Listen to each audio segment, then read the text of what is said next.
నమస్తే, welcome to BCN news. నేను విజయలక్ష్మి. ముందుగా ముఖ్యాంశాలు.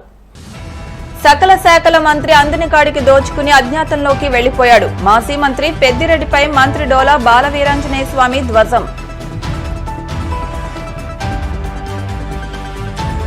ప్రజల్ని మోసం చేయడమే లక్ష్యంగా చంద్రబాబు పనిచేస్తున్నారు. కూటమి ప్రభుత్వంపై విమర్శలు గుప్పించిన మాజీ మంత్రి చెల్లుబోయిన వేణు.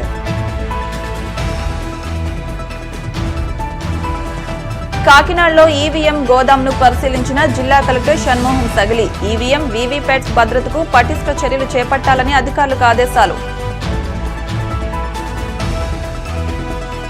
వాడపల్లి వెంకన్న ఆలయంలో ప్రత్యేక పూజలు. మంగళ వాయిద్యాల నడుమ శ్రీ స్వామి అమ్మవార్లకు మేలుకొల్పు సేవ, ఐశ్వర్యలక్ష్మి హోమం.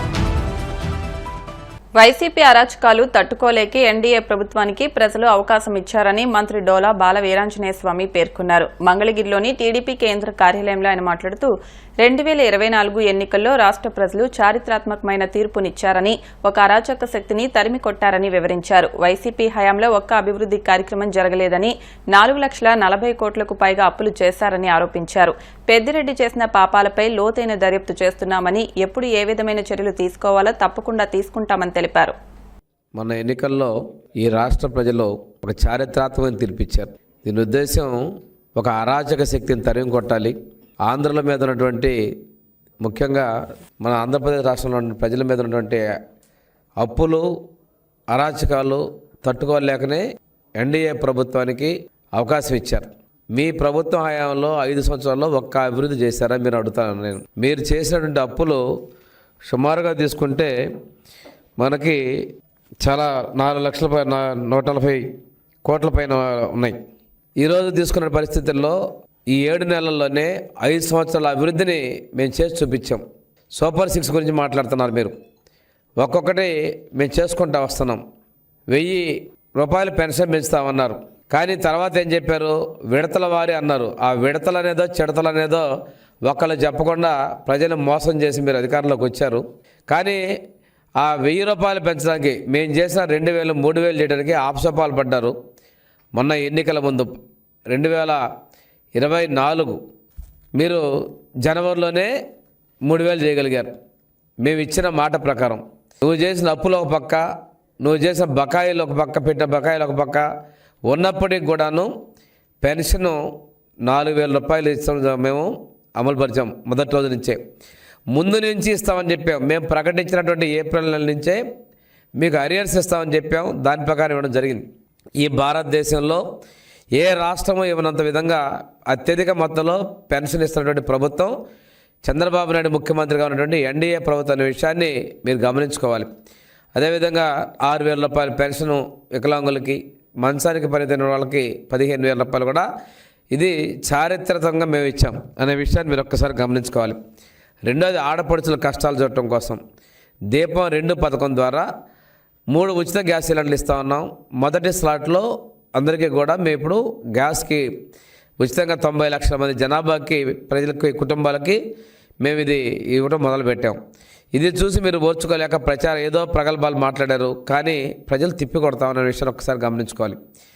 అసెంబ్లీలో మేము అడిగాం, అన్నా క్యాంటీన్లు, పేదలకు అన్నం పెట్టి అన్నా క్యాంటీన్లు మీరు ఎలా మూసేస్తారండి అని అడిగితే ఆ రోజు మీరు నిర్లక్ష్యంగా మాట్లాడారు.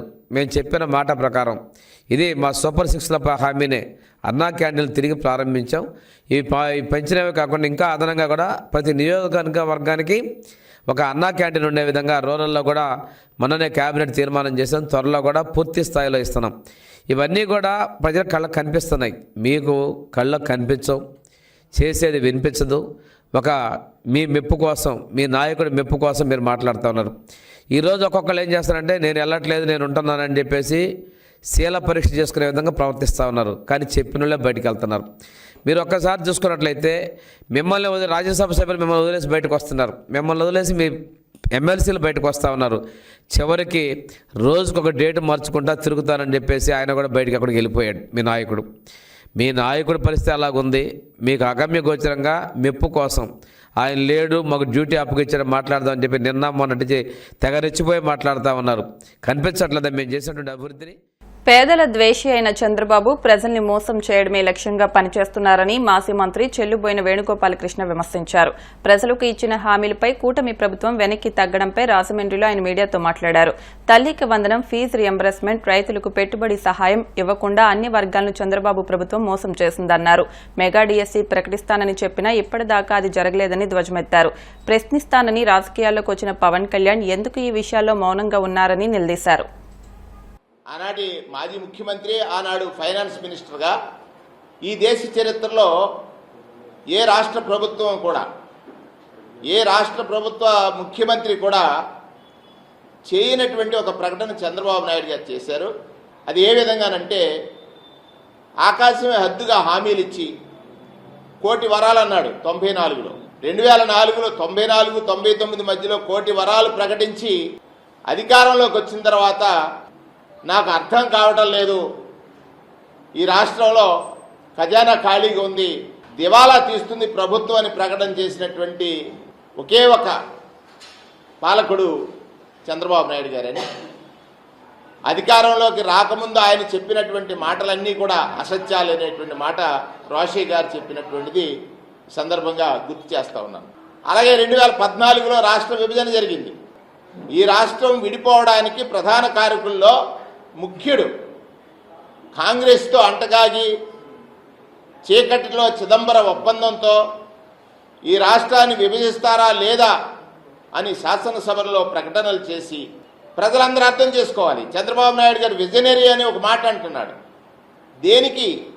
ఆయన ఎదుగుదలకి, ఆయన అధికారం కోసం విజనరీ, రాష్ట్ర ప్రయోజనాల కోసం కాదు. దానికి ఒక చక్కటి ఉదాహరణ ఏమిటంటే, రాష్ట్రాన్ని విభజించే సమయంలో శాసనసభలో ఒక చర్చ జరిగింది. ఆ చర్చలో కనీసం ఒక్క మాట కూడా మాట్లాడనటువంటి వ్యక్తి చంద్రబాబు నాయుడు గారు. రాష్ట్రాన్ని విభజించమని డిమాండ్ చేసి రాష్ట్ర ప్రయోజనాల గురించి కనీసం పల్లెత్తి మాట్లాడనటువంటి వ్యక్తి చంద్రబాబు నాయుడు గారు.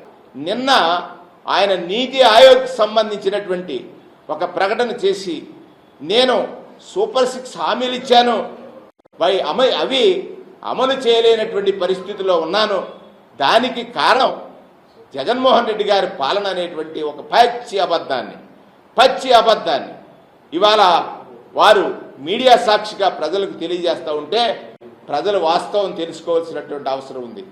వైఎస్ఆర్ కాంగ్రెస్ పార్టీ అధికారంలో ఉండగా 5,224.83 కోట్లు ఖర్చు పెట్టారు. అంటే 2,437 కోట్లు ఎక్కువ ఆయన దృష్టిలో. 5,234 కోట్లు ఖర్చు పెడితే తక్కువ అనేటువంటి మాట చంద్రబాబు నాయుడు గారు వల్లి వేస్తున్నారు.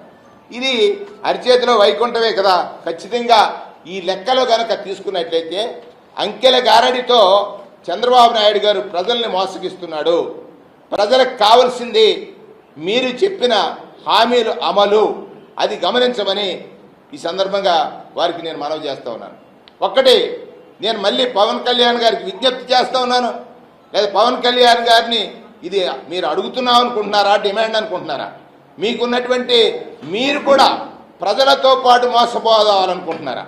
మీరు కూడా ప్రజలను మోసగించారు చంద్రబాబు నాయుడు గారు, మళ్ళీ మిమ్మల్ని కూడా మోసగించే పరిస్థితి వస్తుంది. ఖచ్చితంగా మీరు కూడా అడగనట్లయితే మీరేం చెప్పారు? సూపర్ 6 హామీలు ఖచ్చితంగా అమలు చేస్తామని చెప్పారు. ఇవాళ 15% వృద్ధి రేటు సాధించిన తర్వాత అమలు చేస్తామనంటే, అయ్యా నాయుడు గారు, ప్రభుత్వం 5 సంవత్సరాలు 8 మాసాలు అయిపోయింది. అంటే మీ దగ్గర ఉన్నది 4 సంవత్సరాలు 2 మాసాలు, 6 మాసాలు ఎన్నికలకు తీసేయండి. అంటే 3 సంవత్సరాలు 8 మాసాలు.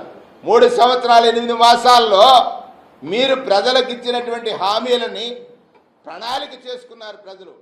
కాకినాడ కలెక్టర్ కార్యాలయం వద్ద ఉన్న ఈవీఎం గోదాంను రెవెన్యూ, ఎన్నికలు, అగ్నిమాపక, పోలీస్ శాఖల అధికారులు, జిల్లాలో గుర్తింపు పొందిన రాజకీయ పార్టీల ప్రతినిధులతో కలిసి జిల్లా కలెక్టర్ షణ్మోహన్ సగిలి పరిశీలించారు.